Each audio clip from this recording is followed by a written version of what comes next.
Can you say high drama? As we move into the last few days of the regular season, there were numerous huge games last weekend in the chase for a playoff berth. More on that coming up in just a moment. This is the OJ Today. Hey folks, I'm Alex Bastiavansky. Yes, it's crunch time in the OJ. We'll have all the highlights for you from some crucial games. Also, we've got a fantastic inspirational story on Milton Ice Hawks, Mr. Everything, Hal G, as well as the highlights of the year. Yes, all that coming up later on. But first, let's get to the Gong Show Gear game highlights. And there were numerous massive contests in the Northeast Conference last week where 4 teams are battling it out for 3 remaining playoff berths. And we'll start things off with Newmarket versus Aurora last Friday. The Tigers had already clinched a berth, but the young Hurricanes had not, and they were desperate for 2 points. Game highlights brought to you, of course, by Gong Show Gear. Gong Show Gear, a lifestyle hockey apparel, official sponsor of the Ontario Junior Hockey League. The Canes had hit a wall, winless in 5 heading into this one, which allowed Stouffville to get back into the playoff race. The boys in black were counting on Dalton Ewing to come up big, and early on he didn't disappoint. Daniel Mantenuto denied by the Newmarket keeper. At the other end, though, Josh Boyko, not to be outdone, he gets over to Stone Owen Ramsey on the 2-on-1. Still in the first, Liam Newman plays setup man as he feeds JD Falconer out front. Sweet pass, 1-zip Tigers. The Canes would get it back in the second, though, 4:41 in. Marco Bozzo can't believe his luck as the rubber ends up right at his feet. In it goes. And they're all knotted up at 1 apiece. 10 minutes later, though, it's Mr. Falconer coming through again as JD puts home the Austin Gerhardt feed. Cats back in front, 2-1. Newmarket refuses to die, though. Midway through the third, Alex Iehulo from behind the net to Mark Rozanov, and the big Russian once again ties up the proceedings.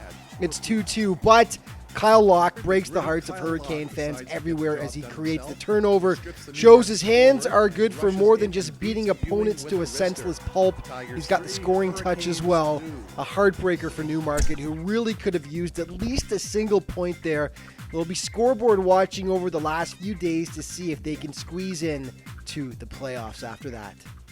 So the Canes let 2 crucial points slip away, which meant Cobourg had a chance to pull ahead in the playoff race if they could notch even a tie against the North Division leading Markham Royals on Friday. And the Cougars weren't about to squander the opportunity.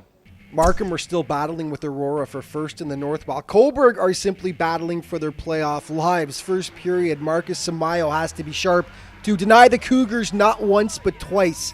Nice stops. Moments later, though, Ryan Castleman one-times the rubber past Samayo, who didn't look like he expected the shot there, and Cobourg jump out to the 1-0 advantage. Second frame, Markham comes close to getting it back. Lane McKay perfectly positioned at the side of the crease here, but whoops, swing and a miss, golden chance gone. In the third, the Cougars managed to pad their lead just 2 minutes in. On the power play, Castleman from the exact same spot. He doesn't miss, though, takes full advantage, and the Cougs have a bit of breathing room up by a deuce. And then it's Stefano Durante shutting the door from that point forward for Cobourg. Huge savior on Riley St. Onge. Take another look. Massive stop. One of the plays of the week for sure. So Cobourg does what it has to do, grabbing 2 crucial points, and they've now clinched a playoff berth. Markham had better watch itself, with Aurora lurking just 3 points behind in the North. Okay, Whitby is right there scratching and clawing for one of those final remaining berths. Panthers alumni Glenn Healy and longtime volunteer Scotty Ramage doing the ceremonial puck drop.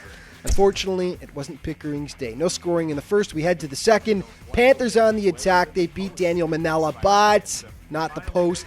And then Pickering finds itself in penalty trouble. Mackenzie Heber gets 2 separate minors. The Fury take full advantage. First, Zach Fisher smacks it by the down and out Matthew Roroniak to make it 1-zip. And then Ryan Taylor doing what he does best, which is one-timing pucks.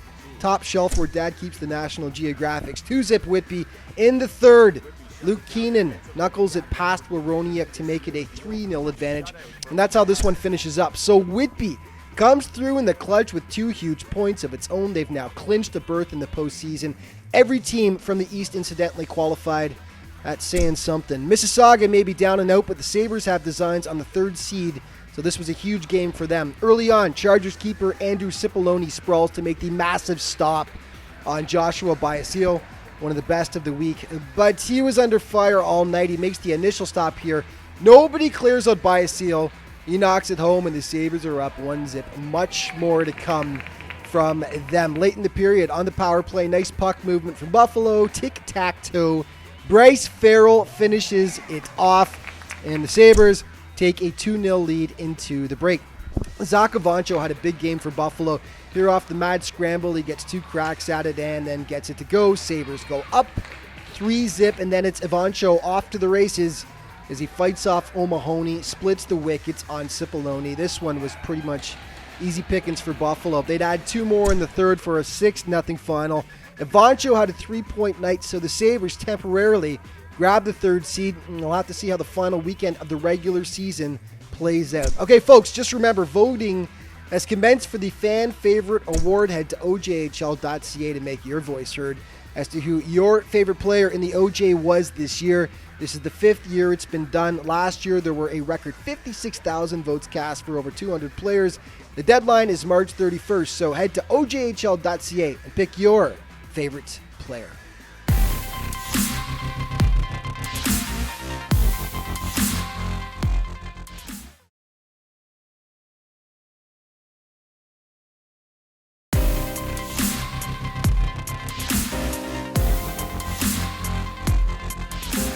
Welcome back. Well, the Stouffville Spirit definitely picked the right time to get hot, and with a playoff berth looking highly questionable just 3 weeks ago, the Spirit went on a run that saw them lose just once in 8 games.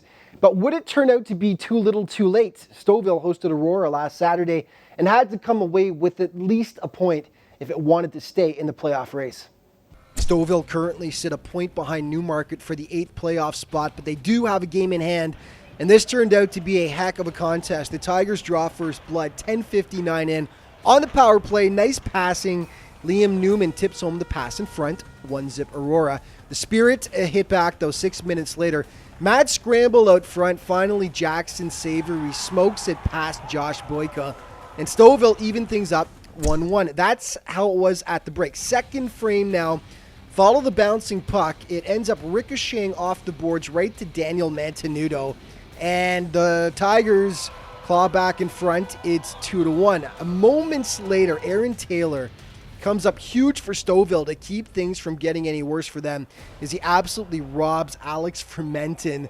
And that would prove to be massive because in the third, Stouffville evens things up. The Tigers completely ignore Nathan Hudgen out front here. Really, really bad idea. And he makes them pay by smoking it past Boyko. And the Spirit knot things up again. It's 2-2. Boyko was the story from this point on for the Tigers. First, he flashes the leather to deny Jack Varga, and then he victimizes Varga again just moments later with the fantastic pad stop right there. And then probably the best of the bunch here is he gets over in time for the larceny on Ryan De Silva. What a night for Boyko. What a save that one was right there. Stouffville would have liked 2 points, but they'll settle for the single. They hold their destiny in their hands. If they can knock off Markham on Friday night, they will get the 8th seed in the Northeast. There will be no 3rd straight title this year for the Toronto Patriots. It's been a rebuilding season for the Pats, and although they'll miss the playoffs, they've been a competitive squad. But they faced a tall task last Saturday as they hosted a Georgetown team that's powered its way to the #1 seed in the Southwest Conference. The Raiders had won 5 of their last 6 heading into this matchup with the Pats, and they come out gunning just 3:21 in. Michael Bushey manages to wrap it past Jacob Standen, and G-Town jump out to the 1-0 lead. 6 minutes later, Raiders on the power play now. Bennett Altman with a nice rush. He sets up Anthony Moda for the easy finish. 2-0 for Georgetown. Toronto cuts the lead in half, though. Steven Manuchos, nice play to strip Matthew Tom of the puck. He beats Billy Day, and the Pats are on the board. So it was 2-1 at the break for Georgetown, and they regain the 2-goal cushion on one of the weirdest goals of the year. The puck takes a bizarre bounce over top of Standen. Ouch.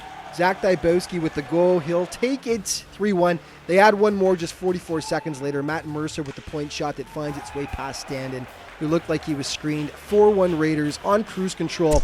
That's how it finishes up. Georgetown just fine-tuning things right now as they wrap up a successful regular season. They've got the number 1 seed in the Southwest and get their 6th win in 7 games. The Junior Canadians have bounced back after a bit of a lull. They'd won 4 of 5 heading into this one. They nearly get burned early as Jackson Bales lets one fly. Brandon Bonello gets bailed out by the goalie's best friend, but the Blades do break the ice. First, Ryan Garvey, so good for Oakville all year, feeds Drew Warad, who beats Bonello. Blades up 1-0, 18-16 into it. Second frame, plenty of chances, but no scoring. Ryan Foss gets sprung on the break. He manages to flick it past Bonello, but just wide of the net. And then it's Toronto with a good chance. Mario Ferraro out front gets some wood on it, but deflects it off the crossbar and over the glass.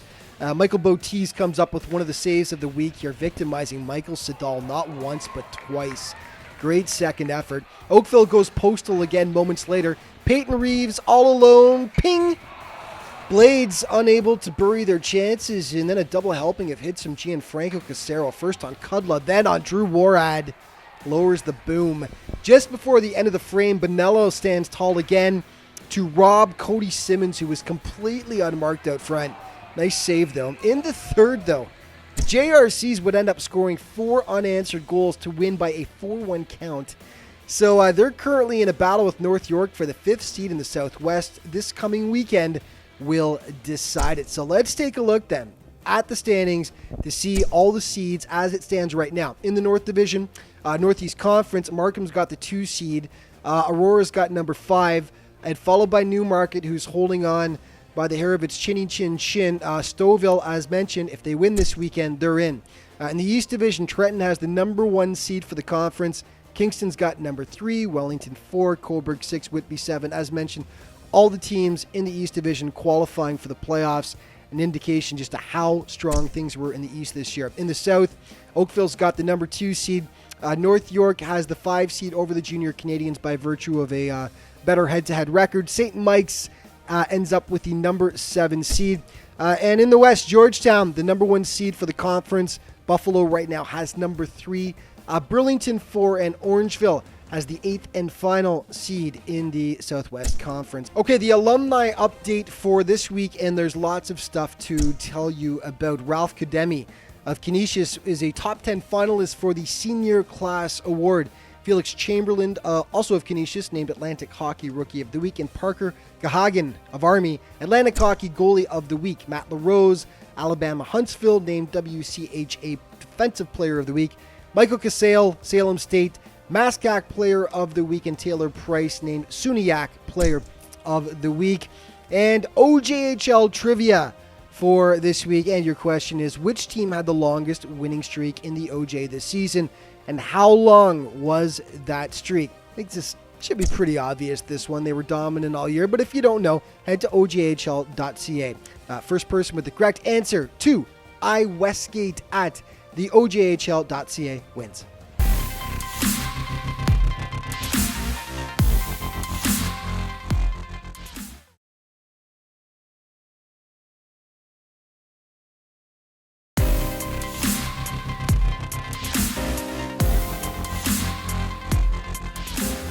Welcome back. So it goes without saying that this has been an incredibly disappointing season for the Milton IceHawks. They currently sit last in the league and haven't won since October 24th.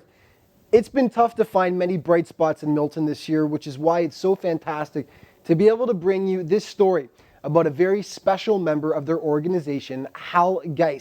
And the story is brought to you by 2 very talented students of Sheridan College's Journalism New Media program, Prash Naikwadi and Abbas Nakvi, and it's entitled An Everyday Hero.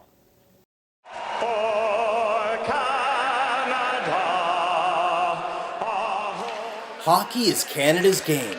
The seeds of love for the game are sown at local ice rinks across the country. Like any other game, every hockey team has people in different specialized roles. For the Milton IceHawks, one of those unique team members is Hal G, a volunteer who helps the team with anything and everything. Hal was born developmentally challenged, but that hasn't stopped him from making a valuable impact on Milton hockey over the past 40 years. Like, I just proved everybody wrong. Like, they said I wouldn't be able to do whatever. Like all this stuff. I can drive a car, I can do all sorts of stuff. Hal is a jack of all trades, a helper who goes above and beyond the call of duty for the team. He's there every day, so he's always helping us. He's getting tape for us, he's being a nice guy, he's just in the room, he's being supportive. If you hear him in the stands, he's actually probably one of the loudest people out there cheering for us, which is a big support. The team management is amongst Hal's biggest fans. Oh, Hal. You know, he's one of a kind. He's one of those guys where if you need something, he's there to do it. He's always there for the guys. I first met Hal when I purchased the team. I was told that there's someone that comes along with the team, and I didn't know what the person quite meant. And it wasn't until I actually walked into the arena I met Hal. Hal recalls fond memories of the Milton team. Probably the biggest one was the 97-98 team that went to the 9OBC. And the time a player celebrated with him in a memorable way. He carried me on his back around the ice. Said, "You can carry me, but don't drop me." Hal has been recognized for his volunteer work at various levels. The Milton Champion published a story on him in 2006, whereas the Ontario Junior Hockey League recognized him as the Volunteer of the Year in 2014. Hal may work behind the scenes, but he gives extra care to the players so that the Ice Hawks have a better chance to win every night. Hal's and the players have a good relationship. They seem to toy with one another. He takes it all in stride. He has a really good attitude towards the players, towards the organization, and he just laughs everything off. And then some extra careful attention towards the referees. You know, leading up to the game, Hal will tell me what refs are out there and what we should be looking for, what we should watch out for. And God forbid if there's a bad call. Hal's the first one to let the refs know if they made a bad call. Hal works hard, but the daily grind of hockey does get to him. Tuesday night practices are the worst ones because they're so friggin' late. Hal's contributions are an outstanding example of selfless service. People say, like, why do you still do it? Like, because I like, what else can I do? Like, I don't even get any money for doing this. I just do it for the enjoyment of the game. And like they say, you give back, so maybe I'm giving back to the community. Hal Geis is the Milton Ice Hawks all-purpose utility man, their biggest fan, and a valuable asset. Next year's 40 years for him with the junior A's from when it was junior B to now is an accomplishment that no one's going to defeat. The word I'm going to use is priceless. Just priceless.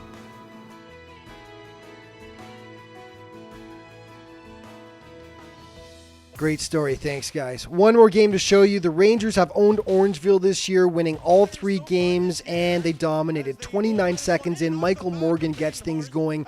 Taking the feed from Graydon Gottschalk, it's 1-0, and then 2 minutes later, Gottschalk does all the work here before finally Chris Sekulik ends up depositing the puck into the empty cage. Not a good start for the Flyers. It's 2-0. The first period from hell continues for Orangeville. Ruin Badenhorst can't handle the shot. Gottschalk cleans up the garbage. 3-0 Rangers. The break couldn't come soon enough for Orangeville, but the second was no better. 2:29 in, Nick Zanette whips it past Badenhorst to make it 4-0 for the Rangers. And then it's North York swarming again. Badenhorst can't handle Nick Campoli's shot. Tyler Curry right there to bang it home. And that was it for Badenhorst, who was mercifully replaced by Nick Latinovich in the third. Orangeville does break the shutout, and it's a nice one. Lucas Smilski with the 360 spinorama while falling down gets it past Gianluca Bagetta. But 3 minutes later, Christian Mitri to Teddy Hunt. Goal, 6-1 North York. And then it's super rookie Graydon Gottschalk notching his second of the game. Just too big for the Flyers to handle here. He muscles it home to make it 7-1, and that's how it finished up. 4 points for Gottschalk on the day as North York looks to gain a little momentum before heading into the playoffs. One game remaining for them against Pickering on Friday night. Okay, a bit more alumni update. There was so much to cover this week. So a couple more for you. Evan Jasper of Sacred Heart named Atlantic Hockey Player of the Week. And Liam Cairns of RIT named Atlantic Hockey Rookie of the Week. And our top scorers, it's pretty safe to say that Luke Brown will be the number one scorer in the OJ this year with 89 points. Zach Avancho in second. Anthony Rinaldi of Kingston in third. Ryan Garvey really came on strong for Oakville this year. He's in fourth. And Josh Kosak, his teammate, in fifth.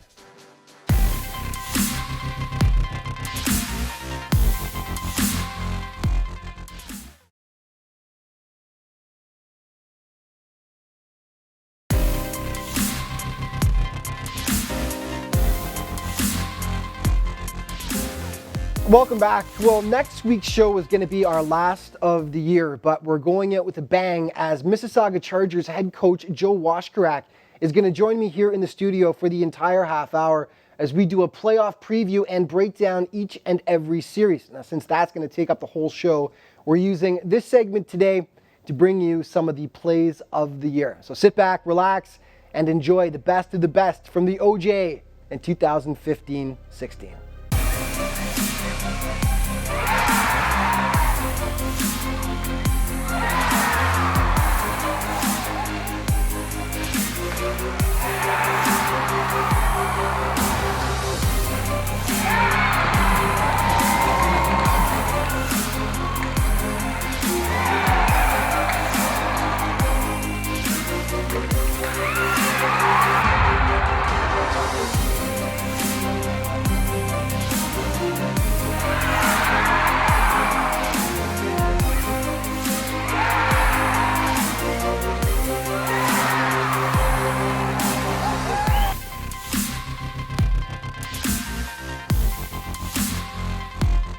With Ben Willer, as Ben Willer is shorthanded, he might have a chance. It's Ben Willer shoots and scores! Didn't have his stick on the ice. Red shot, goal! Now it's picking up a Dickinson. They can't get it. Now Peacock's in alone. Peacock shoots and scores! Here's Smilski. Down low. Baguetta the save, and what a save by Baguetta off the toe. Joey Dunlop in front, shot, goal! Back to Joe, he moves up, he shoots. There's a rebound, oh, what a save by Lewis! He robbed Brendan Jacome with the glove!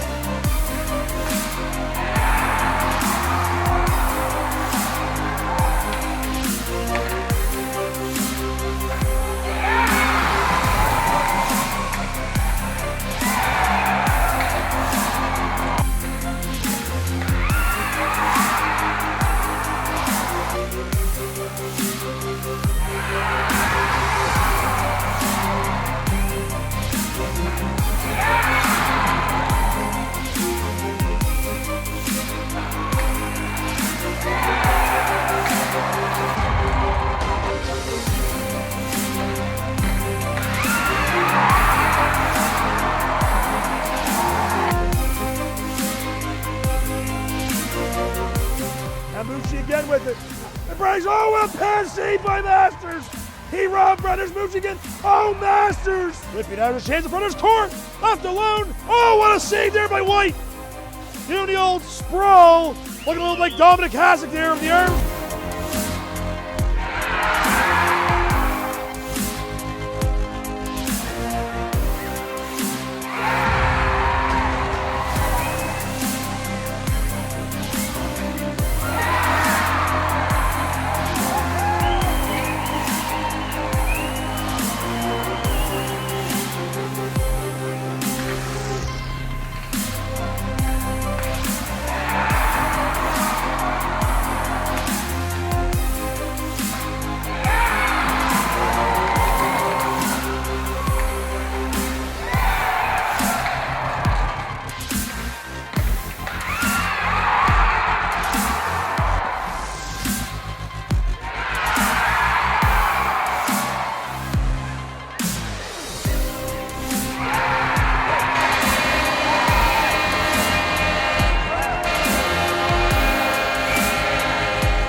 Okay, just before we go, a look at the top 5 plays from the OJ over the past week. It was all goalies this week. Number 5, Aaron Taylor was instrumental in getting his squad an essential point as he sprawls to rob Aurora's Alex Formenti. Number 4, not much went right for Mississauga against Buffalo on Saturday, but Andrew Cipollone came up with this gorgeous stop against the Sabres. And number 3, Coburg's Stefano Durante against Markham gets down and dirty to deny Riley St. Onge. Take another look. That is a huge save. Okay, number 2, Oakville's Michael Bottiz against Michael Sedal. What a second save here as he extends himself so much it makes me cringe. That's flexibility, folks. And number 1, Josh Boyko was huge against Stouffville. Several game savers. This one being the best of the bunch as he absolutely stones Ryan De Silva. Take another look at this one. It's an absolutely gorgeous save, and that right there is our OJ play of the week. And that's all the time we've got for this week. Just remember, though, to head to the league website at ojhl.ca for all the up-to-date news, stats, and standings.